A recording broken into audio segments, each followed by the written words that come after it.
Welcome to the Reboot.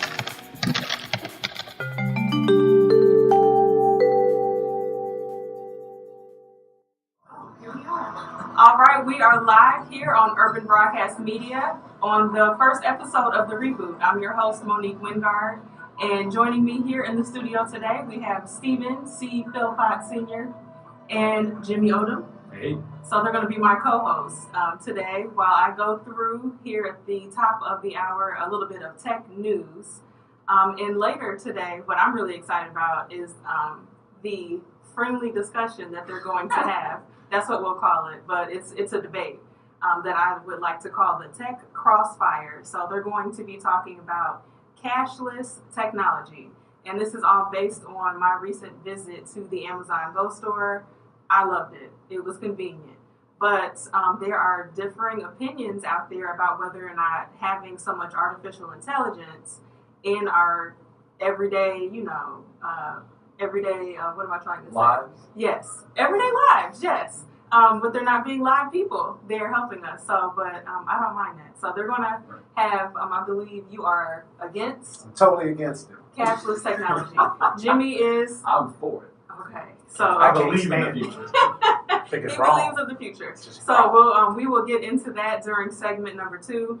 But we're going to start the show off with a little bit of what's new in tech. So my top 3 stories are 21 colleges and universities have partnered with the Ford Foundation, Hewlett Foundation, and New America to launch the Public Interest Technology University Network. That is quite a name. That's a name.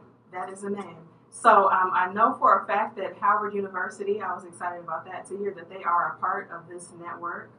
And the point of doing this is to unite in a new push to develop public interest technology. To me, that's Civic Tech. Is that not Civic Tech? I think so. So, okay, the reason this is interesting. The smart city guy. Y'all not in the studio. If you listen on the radio, you can't see his face. Well, the reason I'm excited about it is because I like to see higher education moving more in the direction of not telling people to go out and work for somebody else. So I like to see the push of having new discussions about not just technology, but business, to encourage students to, to not settle for one thing, to be your own boss.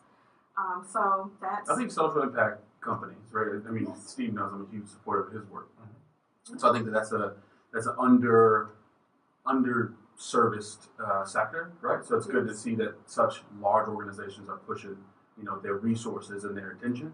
And I think the saying is where you put your attention, I'll tell you what you care about. So that's good. That's good stuff. Very, very much so. Oh, shameless plug. I did write a little bit about this. Afrotech.com.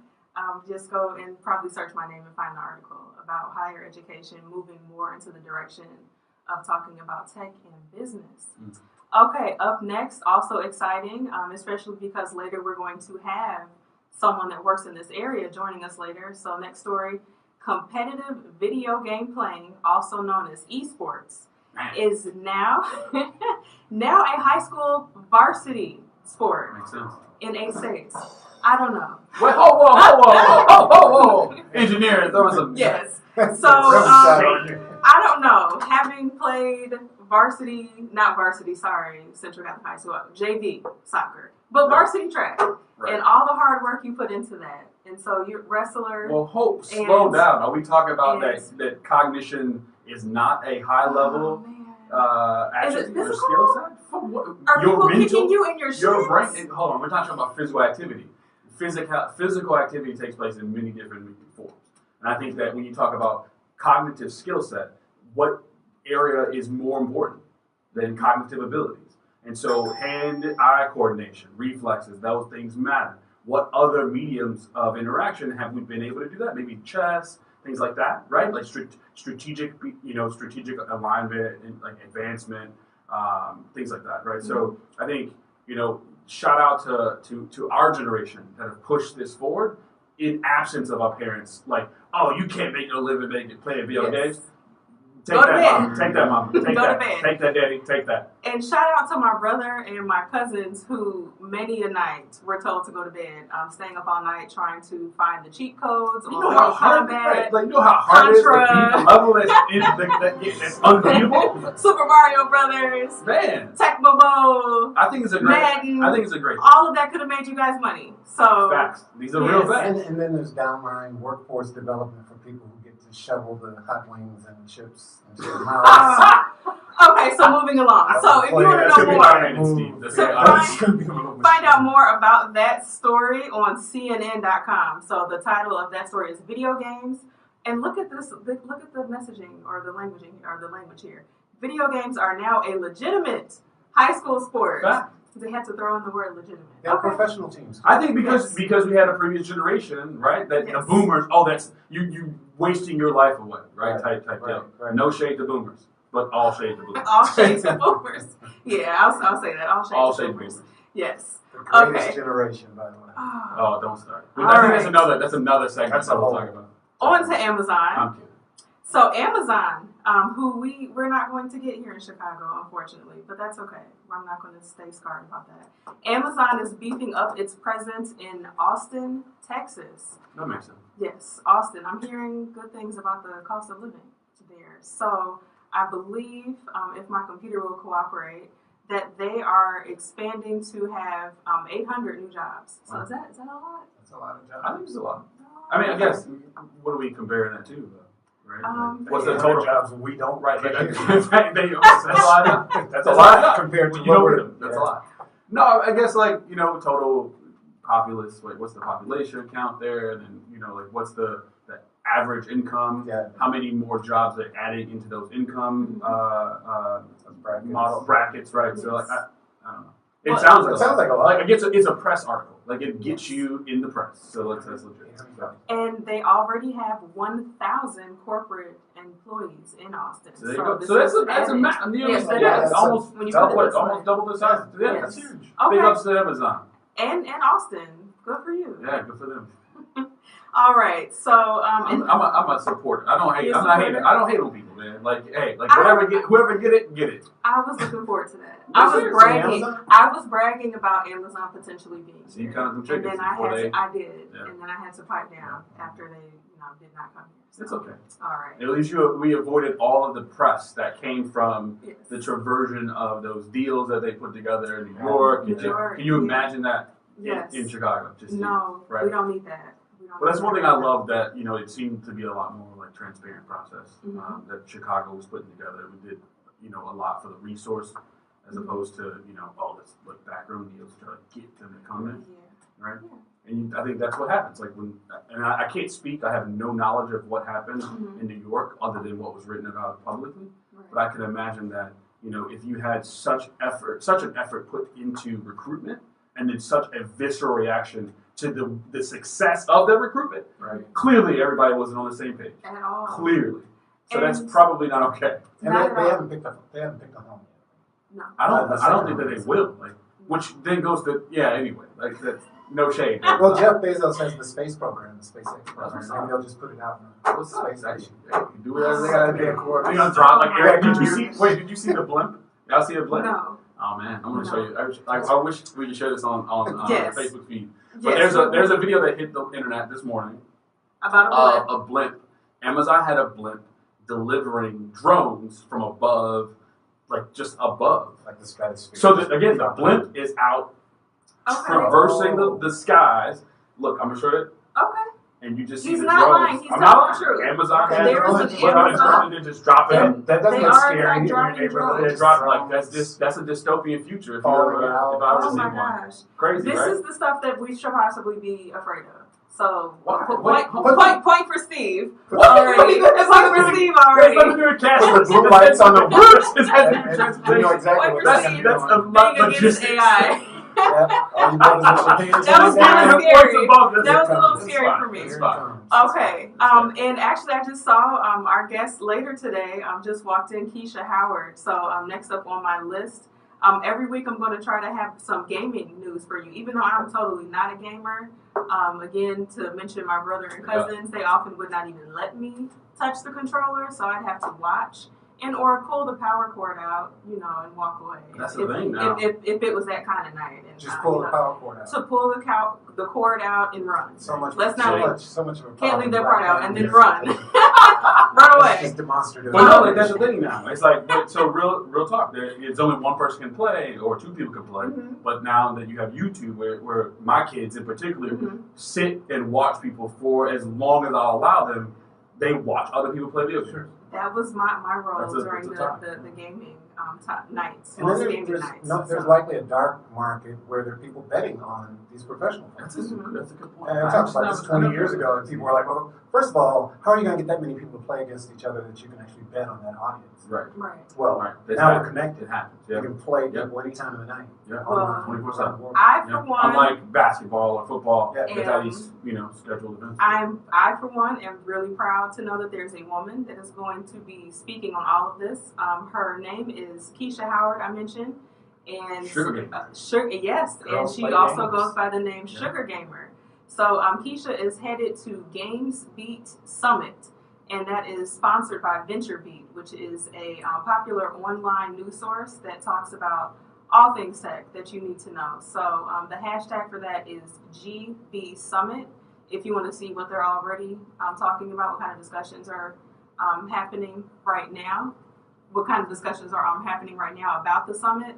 And once you go to the website to see what Games Beat Summit is about, just take note of who else is speaking. And you'll see why I am so happy and so very proud to know that Keisha Howard, aka Sugar Gamer, will have a voice in that conversation. This year's theme is around building gaming communities, and strong communities can help boost the staying power and hit the status of games as loyal fans keep coming back and spread word of mouth goodness about games in an authentic way. So we will hear more from Keisha later. So that's a little bit of gaming news if you are interested in attending a conference. Jobs. This is a popular topic, right? We just got done talking about Amazon not being here, but jobs. So I'm going to give my little 3 tips here about career advice in terms of getting jobs, specifically, in tech, and then you guys can chime in. Give me one.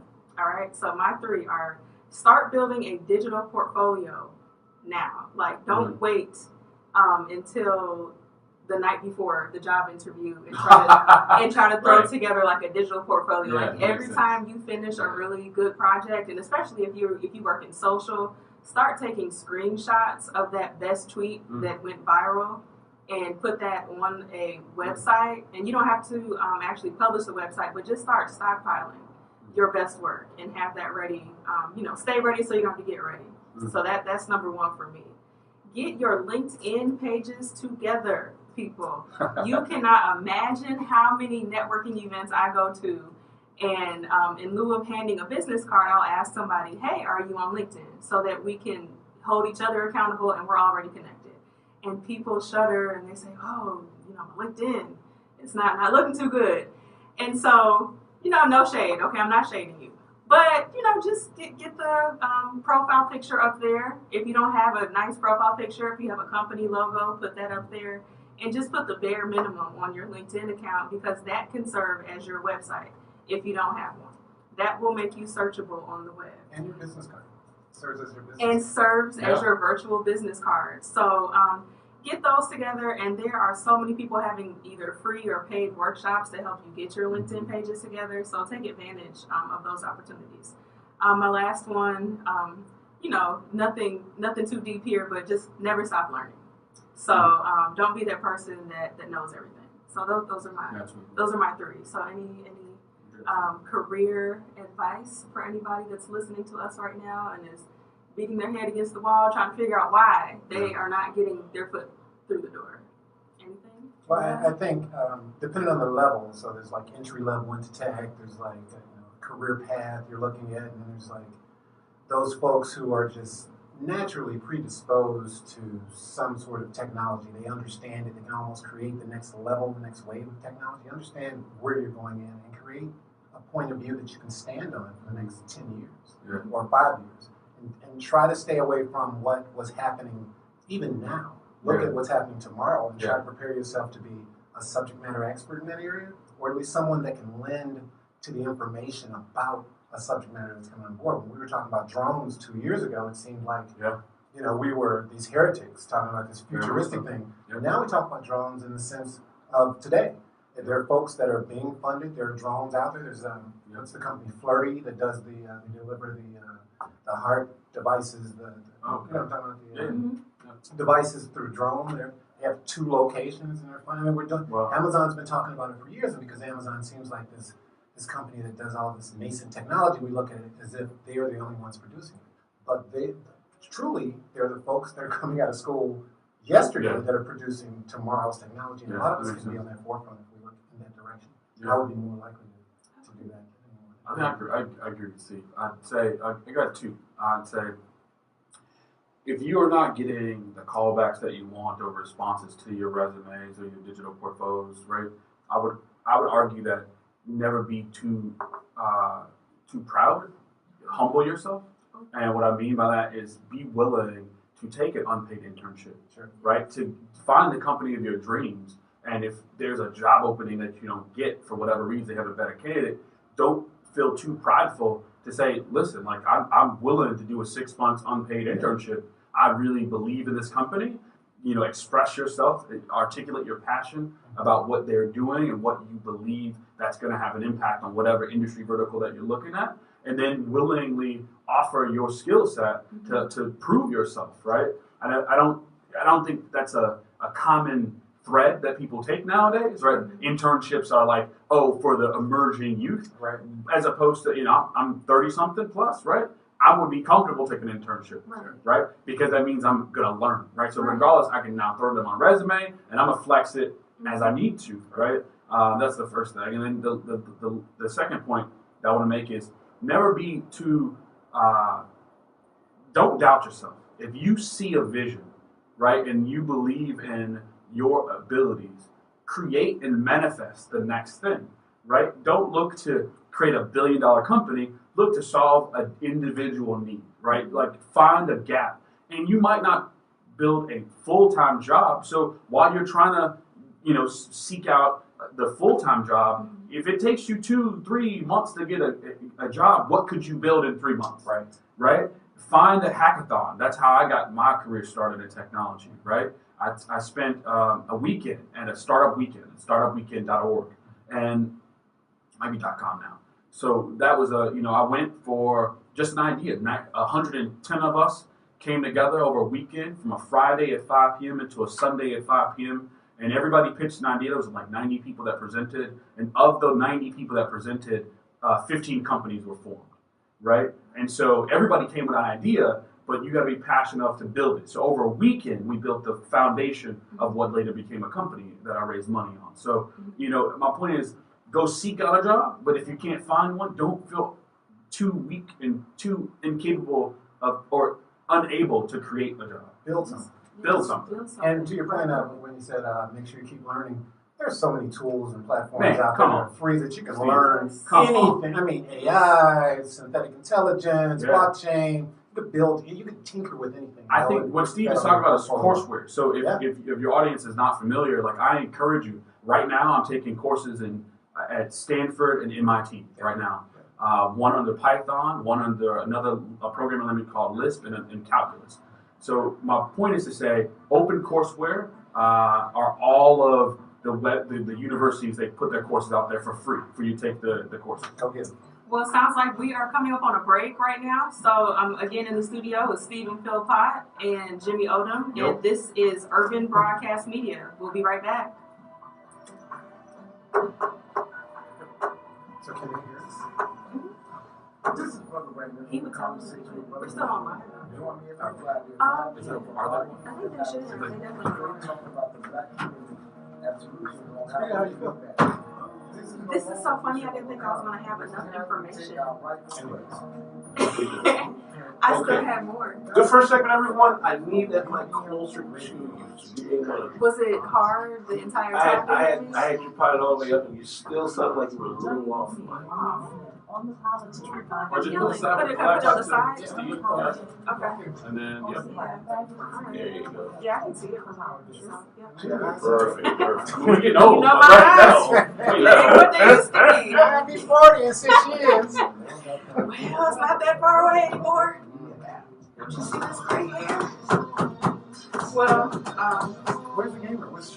Sugar Gamer, she's right here. We're still on Hi Facebook Live. Can they hear us on Facebook Live? I think they should be able to hear us. I'm trying to plug my phone And then in. we have the- Don't forget to call us. Area code 312-754-4333. If you want to call into the show. And I'm not going to say the best part is up next, but a really good part of the show is up next. Up next is the Tech Crossfire. This is where they get to listen to you and Jimmy debate. And I might have to have a tight rein. Hell no section. Hell no. That's the section coming up. The segment coming up now is the hell no. Hell no. Hell no. Oh, hell no. Some big conversations on the CTA. No, man. Hell no. They got You want to email me So- that link? They got I rap. thought, did I say? Oh, did you say? They got salads. I was opening LinkedIn to send it to you via 15, LinkedIn. 28, 60, 33. 3 blocks west of Stony Island. Call them at 773. Or did you share it on LinkedIn? I'll just reshare your post. And now, Leon's delivered via Uber Eats. Just remember, it's in the sauce. Oh, wow, that's a UBM Radio, inspiring legacy, preserving culture, and amplifying voices. Hello, everybody. Welcome back to the Reboot. This is Monique Wingard and Stephen Philpott and Jimmy Odom. So we are coming into the second part of the show, which is called the Tech Crossfire. Before we go into that, I just want to remind everyone that you can call us at 312-754-4333. And you can listen in on urbanbroadcastmedia.com. Either on the web or download the app in the App Store, the Apple App Store, or the Android app Google Play Store. Sorry, you can tell I'm an Apple person. Right. The Google You Play can- Store. What is the Google Play Store? Android. I'm kidding. So, Tech Crossfire. Jimmy and Steve have differing opinions about cashless technology. Is it an asset or a detriment? So what's going to happen here? Assets. No, I'm kidding. What's going to Wait, happen hell no, here? man. Point one. No. So again, just a reminder for anybody that is just tuning in, Jimmy is pro cashless technology.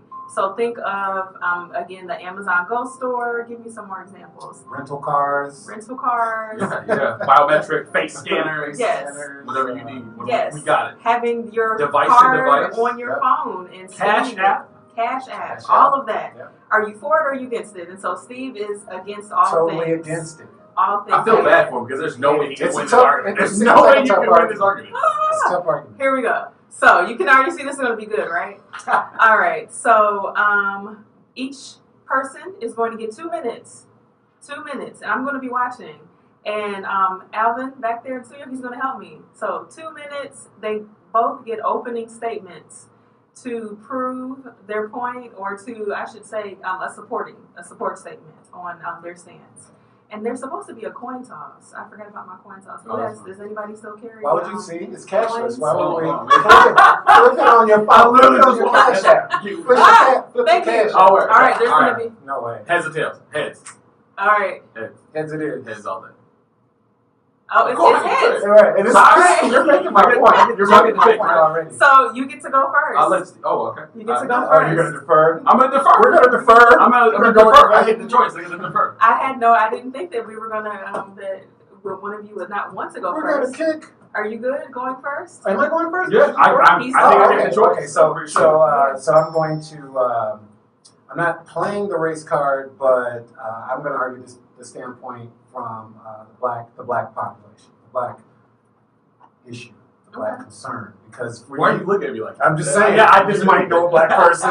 I'm just starting my timer. That So, can, no, you know, is this part of They're your gonna 2 look minutes? at you weird after this. So okay, so here's the point. Here's the point. So there's an old African proverb that says when the elephants dance, it's the ants that get trampled upon, right? So this play to move into a cashless society is focused on a majority population. It's for the mainstream, if you will, and it is the people, the outliers, the people on the outskirts of the mainstream economy that are going to be trounced upon because those systems don't consider the needs of those individuals, the lives, the quality of life that you can have just through purchasing power.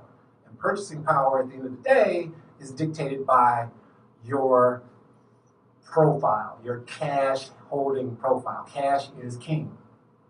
In a cashless society, those profiles can be dictated truly through bias. So Jimmy and I, a couple years ago, we were talking about Bitcoin being this perceived value, right? It's like art. Whatever I say, it is, someone else can kind of either counter that or raise it a bit more. With these digital profiles I call bubbles. So now you're going to the Amazon store and you buy something. Those things that you buy become part of your bubble, your profile. The next time you buy something, the frequency becomes part of your bubble. The amount you spend become part of your bubble. That creates the profile by which you are judged. Okay?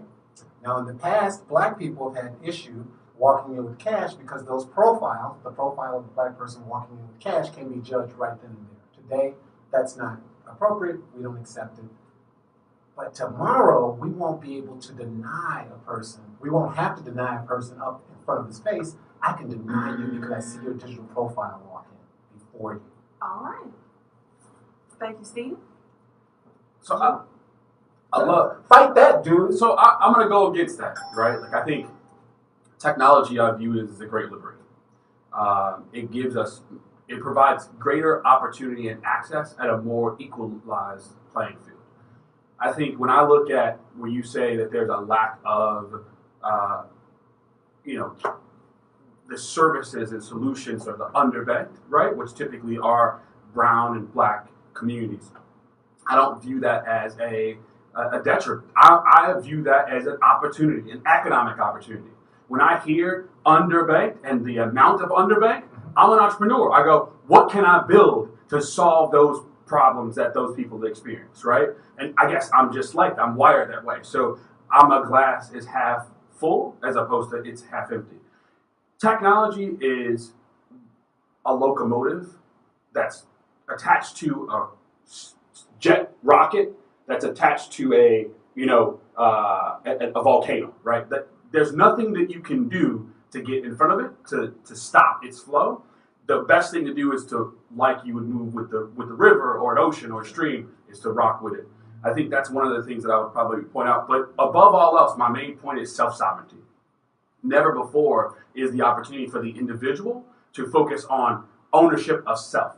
Identity is my thing, and me having the ability to exclude those that I don't want to interact with and to have me taxed ineffectively and efficiently, money transfers or money changers, right? What did Jesus do inside of the temple? When he saw the money changers in the temple, he turned over the tables, right? Because those are the people that were preying on the individual, right? So self-sovereignty, I think, is what we're talking about. When we talk about cashless, it's about at the individual level. The transaction happens between the individual and the merchant.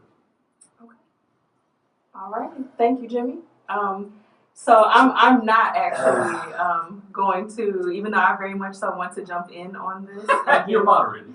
I'm moderating, so I have to reserve my judgment for later. So regarding public concern, so specifically, even though you both kind of touched on this in your opening statements, why specifically should the public be concerned or not concerned, depending on your side, about living in a cashless society? So would a specific population be negatively or positively impacted? So again, you both have already sort of touched on this, but like, can we clearly like think again, public concern? So be honest on both sides here. And I don't remember since you just can I go? Since he started? I think you should, yeah. Since you started? I guess the first question I would ask is that... Remember, 2 minutes. All right, the first question I would ask is that how much cash do you have on you right now? Let's be brief. Ooh. How much money do you have on you right now? You asked Right? Like, I don't have a penny. I don't have a dime. Mm-hmm. Right? I use my debit card. Right. And the more frequently I'm able to, I've been using Apple Pay. Sure. Right? That's it. Right. My phone is with me. That is my cash. Mm-hmm. That is so. The cash is a unit of value, right? The value can be transmitted through any medium of exchange that is accepted by the receiver. Square Pay or Cash App or Venmo, PayPal. I'm gonna hit you where you got it. Right. And so the ability to carry pieces of paper that are finite. They can burn, they can tear, they can be rubbed. Like there's just so many problems with that. So if any society is going to focus on the negatives from moving to a technological age, which there can be redundancy, right? I've lost hundreds of dollars. Like this one time I was on a train, $600, like gone. I was paying a bill. That's the only reason I had it, but I had to hit the bank before I went back to the burbs. But my point is like that was a loss. I took that. There was no redundancy. I went to the train conductor like, yo, I'm pretty sure I left the. Yeah, we don't know if that is. But there's no redundancy. And so the outcry, to me, is going to be based off of, politicization. People that want to instigate a conversation or a debate, probably because they want to get elected about some point. They want to have an issue that they stand on top of, not because of the merits of the concern, because I don't believe that there are stable merits. Because, again, how much cash do you have on you? I'd argue the entire building probably has less than 0.01% of their total liquidity. Meaning how much money you got in your bank is probably less than 0.1% that's in this building, right? Because no one carries cash. This is true. This is very true. All right. Thank you, Jimmy. And on to Stephen. So part of the argument that you hear from politicians against the cashless society is that, and I reference it more as the digital society. Once we go, everything else is connected: healthcare, transportation, your mobility. We know all of those things. But with that one unknown, that variable, which is the cash in your pocket, it doesn't create a clear picture of you. Once we do cash, that's kind of the full circle. And again, we go back to the ability to capture an entire profile of you. Even years ago, the banks put together something called the Basel Accord, which basically looked at the back-end transactions in a bank. So I can look at a bank and say, 10% of your people buy Coca-Cola, 10% of them buy this, and you've got a health problem with this population, you've got a drug problem, well, probably not a drug problem, but these people are spending in these ways. You have to increase the amount of capital you have because you have a risky population. You can also now do this with a cashless society, start to look at neighborhoods in the very same way. I can take a digital bubble for you and Jimmy and everyone else in the neighborhood and paint a picture of what type of neighborhood that is. That can now translate into the mortgage rate for that neighborhood because I can see, 50% of those people buy pork skins twice a month or whatever, and it's a health issue. The other side of it is that I do believe that these new systems that come on board can be of value to fringe populations, and certainly a third of the country, which is unbanked. But we have to be part of that discussion in developing those systems. Otherwise, we will be oppressed by them. Truly, even the banking systems that were to help the mainstream years ago have oppressed many people from getting just basic things in the quality of life because those systems were built to build a population that it does not consider. It's built on a population that it does consider, and the ones that aren't considered are the ones that get trounced upon. And that's a very dangerous thing when you have someone walk in with the dollar in his pocket to spend, but unable to acquire the things they want because they won't take that currency. All right. Thank you, Stephen. So, again. Got a quick question here for the panel. Oh, good. In regards to that last crossfire, and as far as the public is concerned, and especially with black-owned banks being what they are now. You mean non-existent? You mean two? Yeah, basically. Okay. I just need clarification. That's all. Yeah. When we're looking at bringing black-owned financial institutions, let's call it what they are now, because we're bringing in traditional banks, credit unions, or other financial institutions that can help us pool resources. How does bringing that traditional sense of banking into the digital age? Great question. Now be able to bring people who still rely on institutions like currency exchanges to do their banking per se. Great question. I think Thank you for that question. My first reaction would be you got to abandon your legacy mind state, right? Jesus said, "Who's it that would put new wine in an old wineskin?" And I think that's what tends to happen. People want to repeat because it's easier. It's more difficult to innovate and create the future, but it also says that people without a vision will perish. And so I think about not where we are today, where we live today. I look about where the world will be, and I go and build it, right? And so if you were to say, what's the current direction, is that people are moving away from mega banks, right? And I would argue that it's probably more attractive to the local community banks. That's more valuable. But you got to understand that probably the motivation by those that are creating a new bank is they want to be big. They want to try to grow it to become a Chase, as opposed to focusing on their local neighborhood. And I'd say that there's a greater value driven by local community banks, which they're non-existent right now. And so I think that would be the argument, right? Credit unions are probably the model that you want to approach. And so that's where an individual relationship where Candace knows Jake and Jake knows Tammy, and they'll be able to have a direct relationship, both lender and receiver, interest bearer and recipient. That's probably the model that you want, but as everybody wants to be the big kahuna, there's less room associated with that. And we know that there's all of the banking regulations that are intended, right, to create chasms for those that are startups to become large banks, right? That's not by happen chance that's that many regulations required to hold the deposits, but yet we can't audit any of the bank's deposits. We don't know what you have. The Federal Reserve, we don't know how much money they do have or don't have. Sure. They've never been audited. So that would be my argument. And I agree that it's a policy issue. If I'm closer to my customer, then the policies will reflect the needs of those customers. When I'm a large JP Morgan Chase, no shade, but shade. My fiscal policies and regulations are based on what I want, and you 100%. Rise to the occasion. That creates 1/3 unbanked population. The other side is that, and truly, for the people who have not changed their mindsets and they're still putting wine in an old wine bag, our office is in a bank building, and on the 1st and 15th of every month, there's a line out the door. And I can't figure out why. Why are you there? And it's primarily people that are the boomers, older people, or their children that have followed them to that bank twice a month that do that. Right. And so, but what would that mean if you change the amount of time you spent going back and forth to the bank? Does that reduce your expense? What does it mean if you were able to have that money electronically? Would it give you more access to the things you want to buy?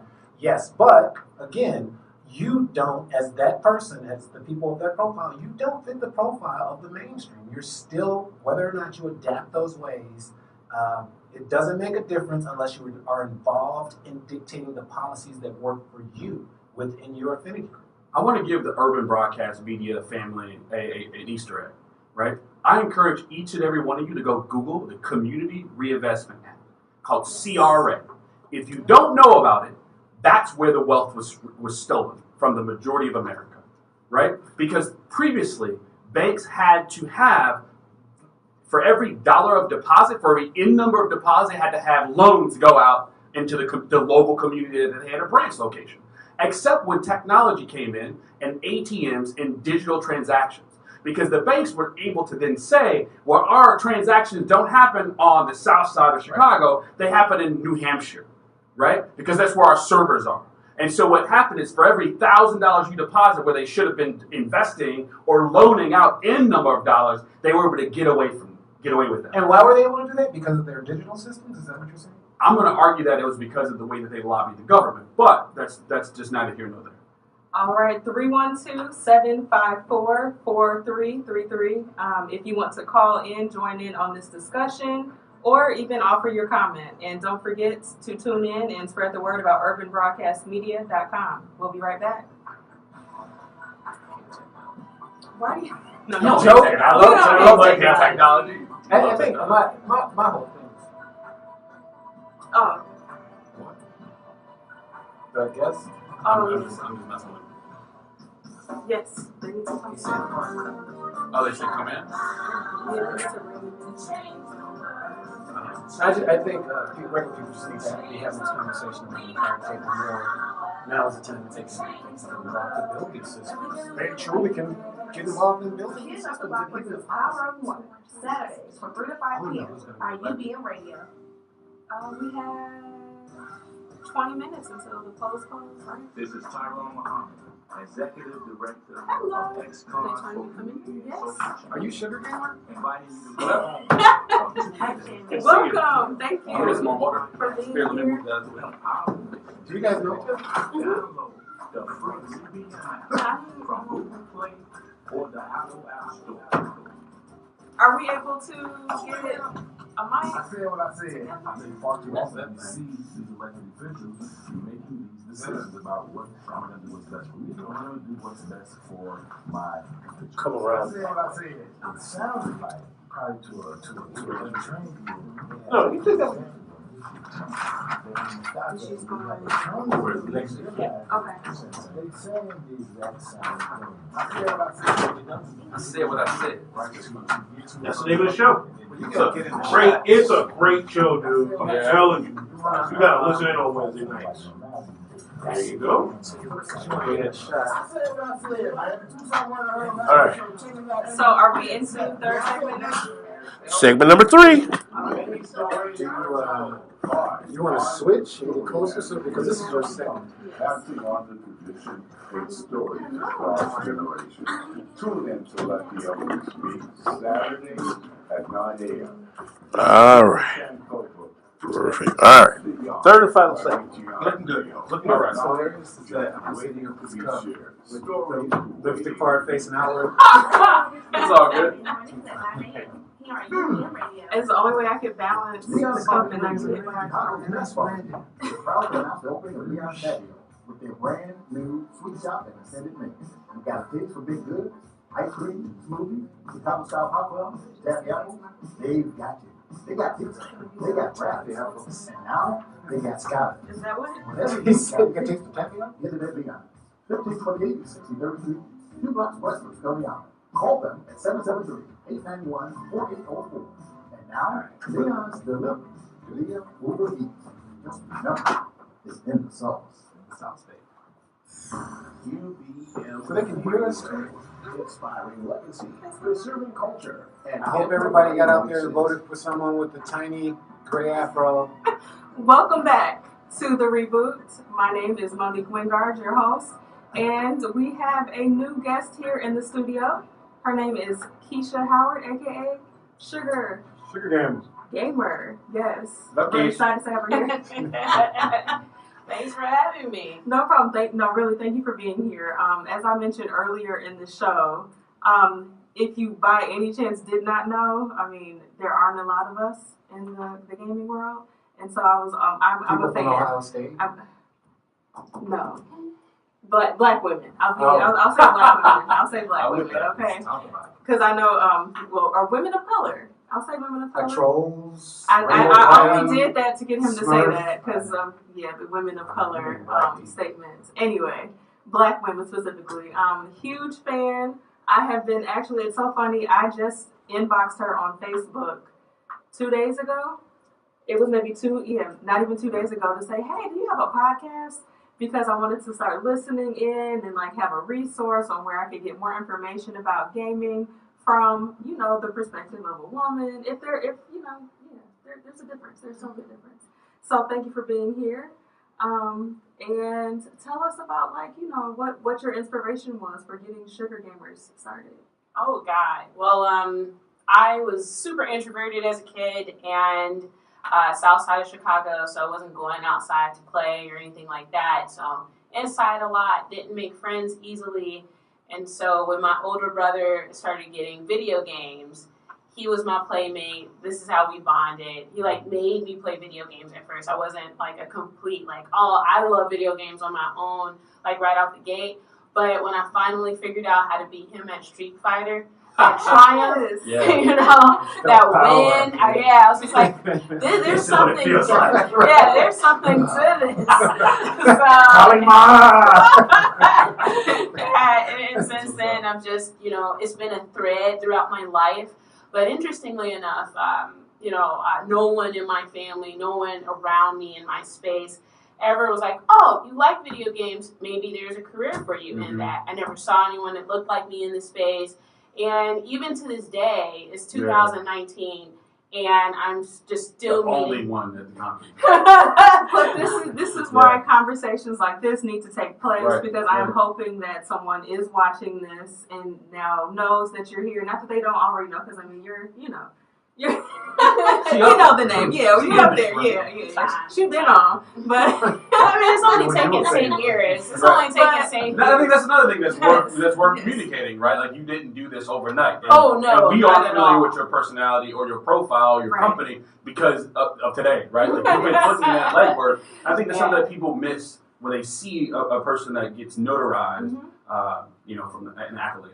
Yes. Yeah, like it's definitely. I mean, Damon John from Shark Tank. I saw one of his keynotes once, and I mean, this saying is probably not his at all, but it takes 10 years to become an overnight success, and I think that's very right. Like around year 6 or 7, like I wanted to give up so many times because it's not just sexism, it's not just racism, but it's also socialization. So even my peers, even my other black women, I would say between the ages of maybe 28 to 40 who haven't been bought up with the conversations about STEM and STEAM, I have a very hard time getting like video games and the idea of CGI and tech entertainment to be part of these narratives, part of these conversations in big ways. So I'll be on like entrepreneurial panels with people that are doing beauty or people who are doing like traditional like IT or cybersecurity, and that's amazing and like but then I'll get on there and they're like, and the gamer girl, and I'm like, this is $1 billion industry that we're like, I am like literally shaking. It's $1 billion industry that there's so much space for us to be in, and it's not just like some white dude named Chad at the door saying no blacks allowed. Like that's not happening. Like we're literally sort of counting ourselves out. Literally self-like. And that was actually going to be one of my first questions, was going to be what it's like to be that black woman in an industry that is so obviously dominated by just white men. But I'm going to come back to that. Because you said something. You said, gaming is $1 billion industry. So we talked earlier about it's now a varsity sport. We do have an example of a black woman right here who is, dominating, is a good example of somebody who is a leader in this space. When I say tech, that means so many different things. When you say gaming, does that also, obviously means many different things, that it's not just video games, correct? Oh, no. I mean, look at the foundation. Gamification is part of everything that we do. It's part of our social media. It's part of what incentivizes us to use apps. So just understanding why gaming is important, the foundation of it, and why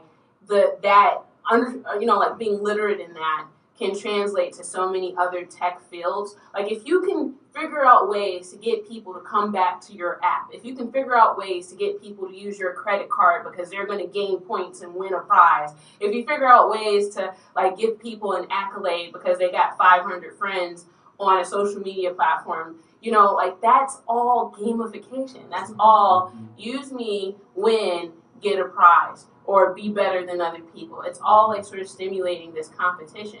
So when we think of digital video games or gaming, we take it and we make it so small. Like we start thinking of like the teenage boy with the headset, hollering at the TV. Cheetos, right? Mountain Dew, right? And it's not like that. Like esports, when we talk about video games as a whole, esports is less than 8% of what video games is. So when I say it's $1 billion industry, esports is still a small percentage of what that means. And it's super new still, and it's super, still being invested in. There hasn't been, this huge ROI on esports for video game developers. Like I've spoken to many video game developers, and they say that it's not a huge uptick in game sales just because of esports. What esports does is serve as a marketing vehicle for other types of products. So like State Farm. State Farm isn't a video game developer. State Farm is insurance, but they're understanding that the new generation, the millennials and the Gen Xers, aren't communicating like we do now. Like when I talk to people that are high schoolers, for example, they might have 1 or 2 traditional social media platforms like Snapchat or Instagram. Other than that, they're on Discord and they're communicating with their peers on video game platforms. So they're even using different social media platforms in general, like TikTok. So like we're already, sort of missing the boat on how to connect with the audience who has always like had video games as part of their upbringing, So it's all just very fascinating how how compartmentalized and how big it is, and how people kind of just put it in a box of like the Dorito. So how do we start to reshape that conversation in our homes, in our schools, to get the understanding of the opportunities that exist in this industry? Like what's missing? Like what are we not doing right? Because you're just one person.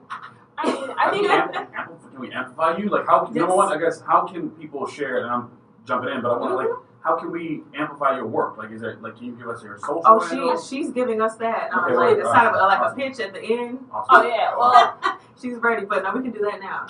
Well, one of the things, there's two things. Like the first thing is like having a conversation not only with yourself, but if you have kids, your kids. So when I was growing up, my brother used to play video games a lot. Kept him out of trouble. Was great. However, my grandmother would be like, get off that game. Like, you know what I'm saying? Like, you need to do something else. You can't play this game. It's way too fun. It's way too entertaining for you. Like, you got to teach people. you gotta meet people where they are. And what she could have said, but she didn't know. She was the best, she's the best grandma, that could exist. But she could have said, like, hey, I see that you're really interested in that game.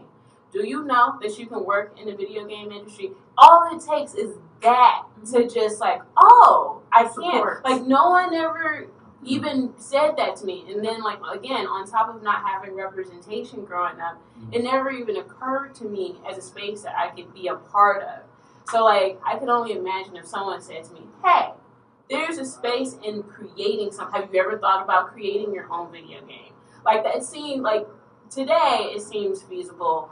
But in the 90s and early 2000s, a black woman from the South Side, I was already lame. I already didn't have no friends. So, like, now I really, trying to do something I don't ever see none of my people in. Like, that just wasn't working. So, encouraging your kids to get careers in what they're already interested in and extrapolating from that interest into, like, other things. Like, yeah, you could be a pro gamer, but you can also understand esports business and marketing and advertising.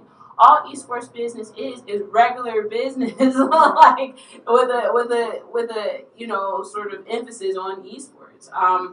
There's video game development, and if you know how to develop a video game, you are also adding in art and music and story elements, narrative designs, all these other things that kids don't really get to have a conversation about because it's like coding, programming. If you don't know how to code or program, you're just going to be messed up in life. Even though in the next several years, there are going to be so many platforms that come out that will allow us to build things without knowing how to code and program. So go ahead and give us that social media handle. I'll tell you what, before she does that, yes. Sugar Gamer, you'd be pleased to know that you're looking at someone that has done play-by-play for a couple of esports leagues. Nice. All right. Self-plug. Humble brag. Including something simulation football league, a simulation hockey league. We're out here. Right. And she's right. You just have to be able to get the confidence and find the opportunity to put yourself in there. And once you do, just represent. Yes. Okay, I just gotta say I'm super jealous because when video games came out, our best games you were the first game. Hyphens. That's all. Against hyphens. There were dashes against that. Those were the best games you could get. Head football, pong. There were hyphens against hyphens, and now you guys said, it was a hyphen against hyphens. It has accelerated. I think. Right. But I think that's also faces. But that's also could be an indication of where this is going. Right. How much faster? Right. Virtual reality. Like I'm a huge VR guy. Yeah. And I want you to get your social handle out there. Just Social like media that, handle. though. It's okay. This is all about Sugar Gamer. This is If you let's bring it back to type Sugar Gamer. if you go on the internet and type in Sugar Gamers, and it's spelled right, because there are a couple of people that came up to me like, well, you're black, so is it Sugar Gamers with a Z? And I'm like, no, it's actually spelled correctly. Is that So if you Chad? know how to spell sugar and So- gamers, Yes. you can find me on all of our website, all of our social media. You can see our team. Like, we have an amazing team that I'm so proud of. It took me 10 years to find these people that are supporting. You can see what we do. You can support us through like coming to our events, buying our t-shirts. Our t-shirts also help Chicago homeless. So like we're not a nonprofit, but we always want to do everything with a social impact. Thank you so much, Keisha Howard, Stephen C. Philpott, Sr., and Jimmy Odom for the Tech Crossfire. And please join us next Tuesday for the second round of the Reboot. I'm your host, Monique Wingard. Have a good evening. Still hurting. No, move.